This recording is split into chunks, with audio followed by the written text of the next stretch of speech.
Imagine you're standing at the edge of a skyscraper, the city sprawled beneath you like a glittering circuit board. The wind howls, tugging at your clothes, but you don't step back.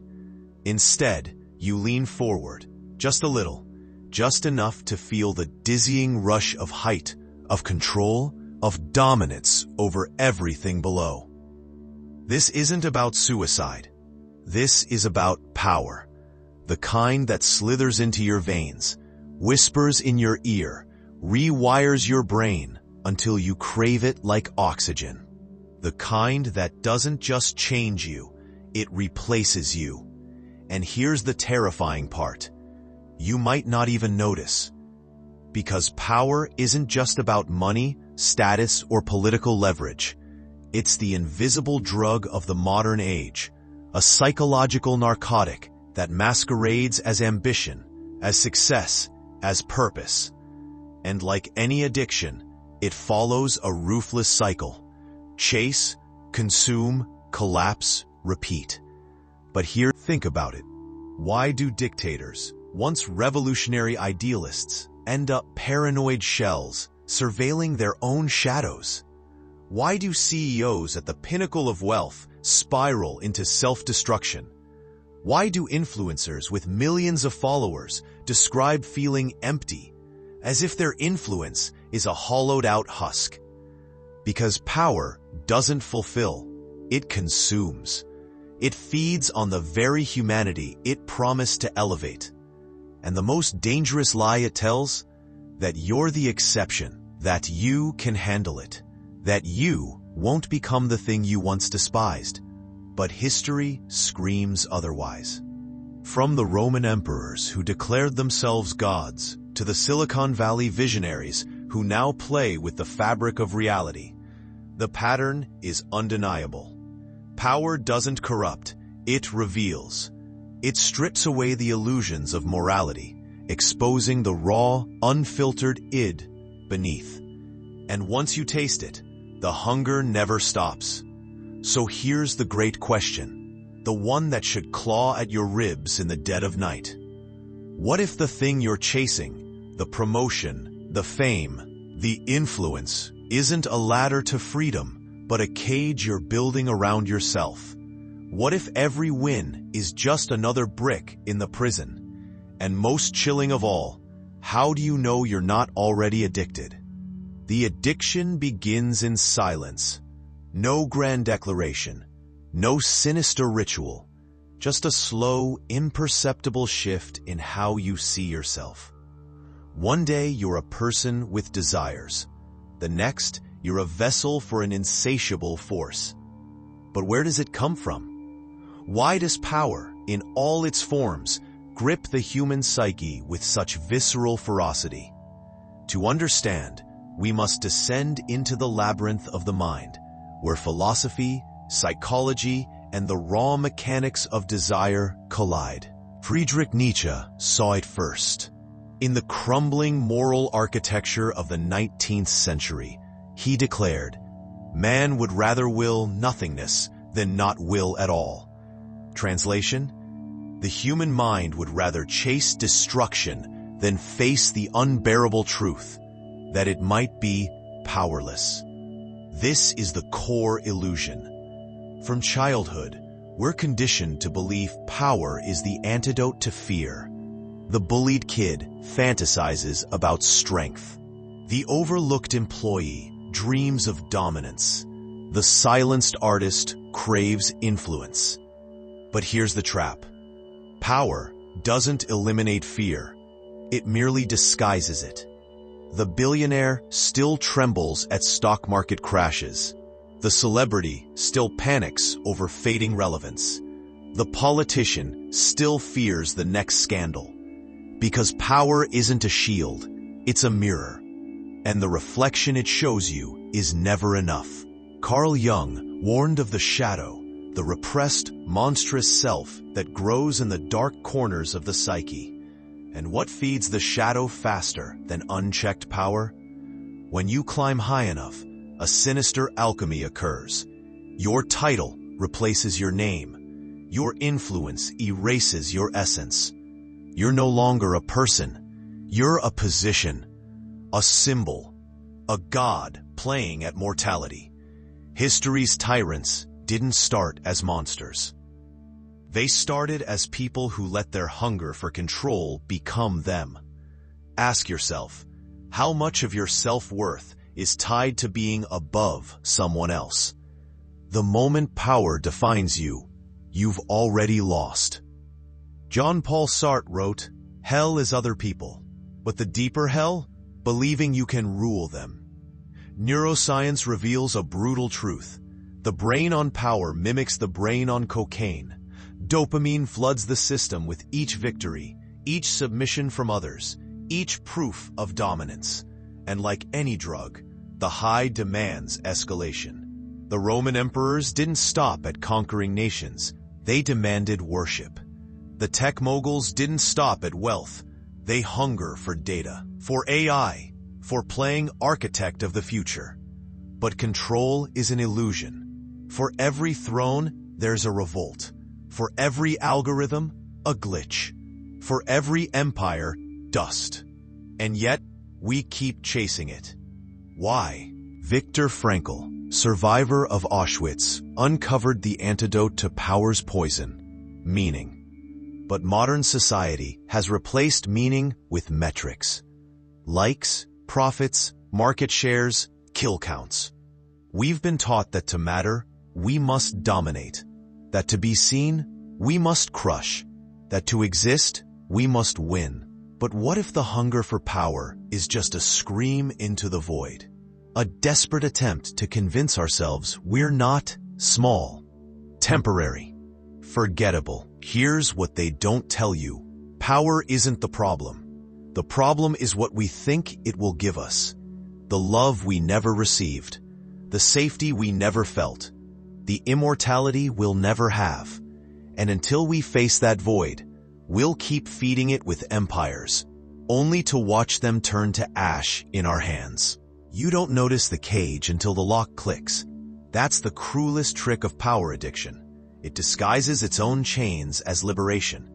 You believe you're climbing toward freedom, only to reach the summit and find yourself trapped in a hall of mirrors, each reflection more distorted than the last. But the real damage isn't what power does to you. It's what it does through you, to the people you love, to the societies you shape, to the future you alter with every unchecked decision. Let's pull back the curtain. Neuroscience confirms a chilling phenomenon. Power literally rewires your brain to see others as less human. The Stanford prison experiment wasn't an anomaly, it was a revelation. Give a person unchecked authority, and within days, their moral compass erodes. They stop hearing screams. They start seeing obstacles. This isn't just about dictators or CEOs. It's about you. The moment you gained just enough influence to stop asking, at whose cost? Every time you rationalize cruelty as necessary. Every time you dismiss suffering as collateral damage. Every time you tell yourself they wouldn't understand the weight of your decisions. That's not leadership. That's the addiction talking. History's greatest tragedies share one root. The powerful forgot they were mortal. Cognitive bias calls this the illusion of control, the delusion that power makes you exempt from consequences. But physics disagrees. Every dictator falls. Every empire crumbles. Every billionaire meets a force even money can't manipulate: time. Yet the addicted mind refuses to believe it. You see it in executives gambling companies, on ego-driven mergers, in politicians convinced this scandal won't be the one that breaks them, in influencers who push boundaries until the crowd turns on them. Power doesn't just corrupt judgment, it deletes the concept of limits. And when the fall comes, it's never just your bones that break. Here's where it gets truly dangerous. Power addiction is contagious. When a society worships dominance as virtue, it breeds generations who equate weakness with sin. You see it in the burnout epidemic, the rise of authoritarianism, the death of nuance. This isn't just about bad people doing harm. It's about good people perpetuating systems that turn human beings into stepping stones. Because when power is the only currency, morality becomes a tax only the poor can afford. The higher you climb, the fewer voices remain to say this is wrong. Not because the truth disappears, but because you've surrounded yourself with sycophants who profit from your illusions, rivals who mirror your ruthlessness, ghosts, the people you left behind, now silent. Loneliness isn't a side effect of power, it's the price.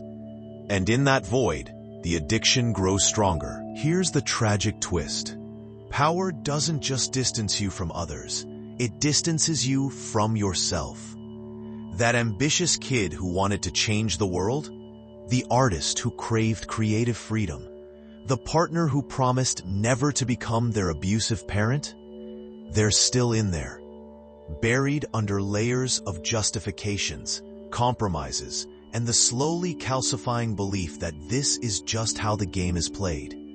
But it's not a game. It's a slow-motion suicide of the soul.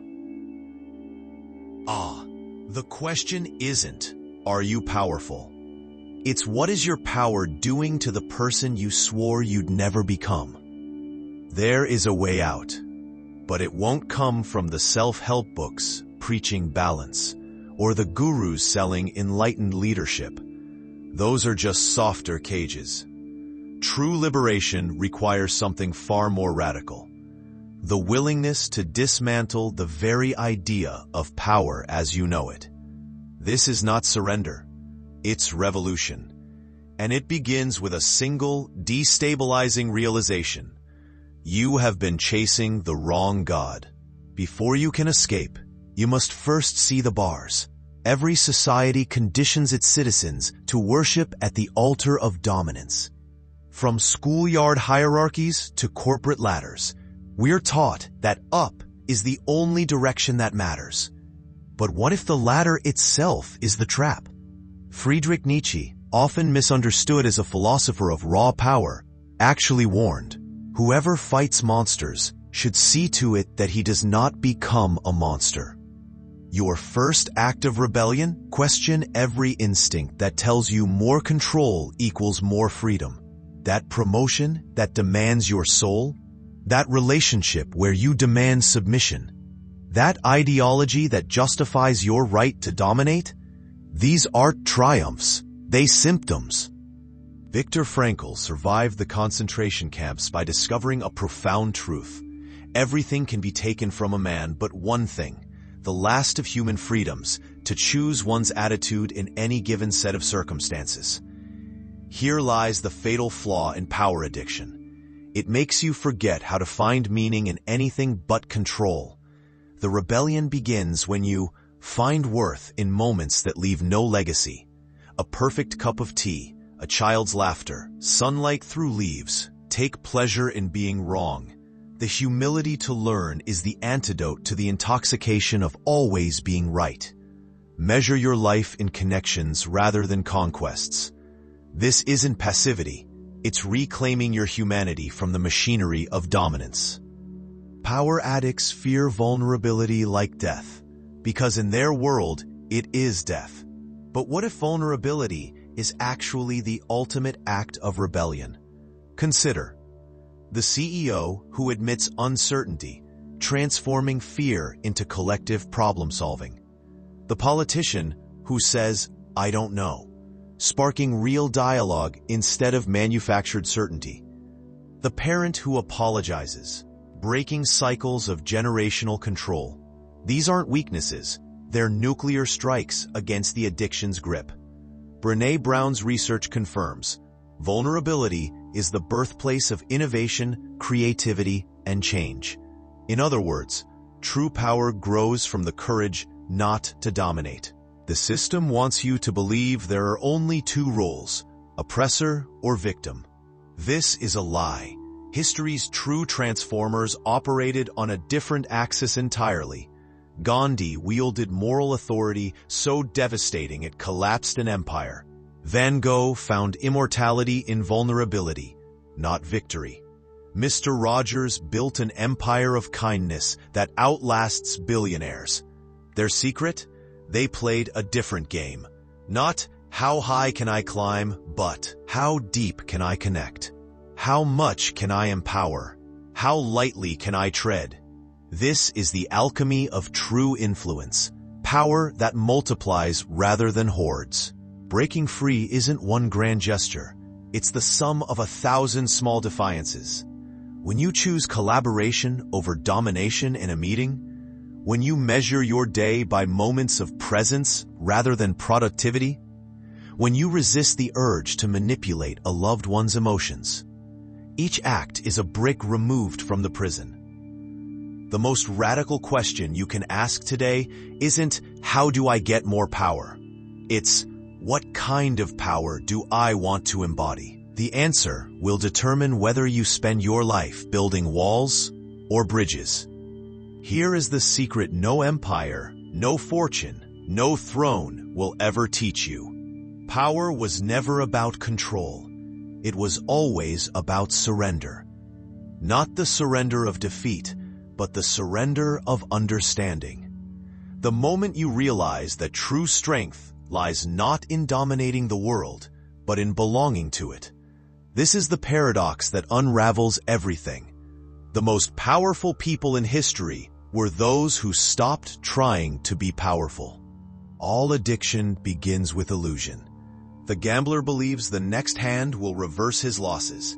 The alcoholic swears this is the last drink. The power addict is convinced this victory will finally fill the void. But the void cannot be filled, only understood. Ancient Stoics knew this. Marcus Aurelius, Emperor of Rome, wrote in private, "You have power over your mind, not outside events. Realize this, and you will find strength." Yet we keep chasing external validation like children chasing the horizon. Here's the truth that liberates. Your frantic grasping for power wasn't ambition. It was terror. Terror of facing the breathtaking fragility of your existence. Terror of admitting that all the money, titles, and influence in the world can't buy you one more sunrise. Modern physics confirms what mystics always knew. Reality is relationships, not objects. An atom has no inherent properties, only behaviors in relation to other atoms. A leader has no real power, only the constantly shifting dance of trust and perception with followers. This changes everything. When you chase power as if it's a thing to possess, you're chasing a ghost. The billionaire isn't powerful. He's temporarily entrusted with resources. The celebrity isn't influential. She's momentarily reflecting collective dreams. The politician doesn't control nations. He rides waves of social energy. The moment you see this, the entire charade collapses. Carl Jung discovered this through his patience. The most terrifying thing is to accept oneself completely. But there's a deeper layer. The most healing thing is to accept your participation in the whole, not as a ruler, not as a conqueror, but as one note in the symphony. This is why farmers who steward land sleep better than tycoons who own it. Teachers shaping minds feel richer than bankers moving numbers. Parents nurturing life understand eternity better than pharaohs building tombs. They've touched the real secret. Power isn't taken. It's received through service to something larger than yourself. All power addicts share one repressed thought. If I'm powerful enough, maybe I won't have to die. But here's the cosmic joke. Death isn't the opposite of power. It's the final unveiling of what power really is. Those who faced mortality, terminal patients, soldiers, survivors, often report the same epiphany. All that matters is love. All that lasts is what you gave away. Not your net worth, not your titles. Only the moments you were fully present, fully human, fully connected. Somewhere beneath the striving, beneath the fear, beneath the carefully constructed persona, you've always known. That time you held a newborn and forgot to check your phone. That sunset that silenced your inner monologue. That unexpected kindness that dismantled your defenses. These weren't just nice moments. They were glimpses of the truth. That power was never in the throne, but in the breath. Never in the crown, but in the heartbeat. Never in the conquest, but in the surrender to being alive, here, now, in all your imperfect glory. So here is the choice that defines a life. Continue chasing the addiction, building higher walls around an empty throne, or step down, not into weakness, but into reality, where true power flows not from what you take, but from what you stop taking, not from who you dominate, but from who you liberate, including yourself.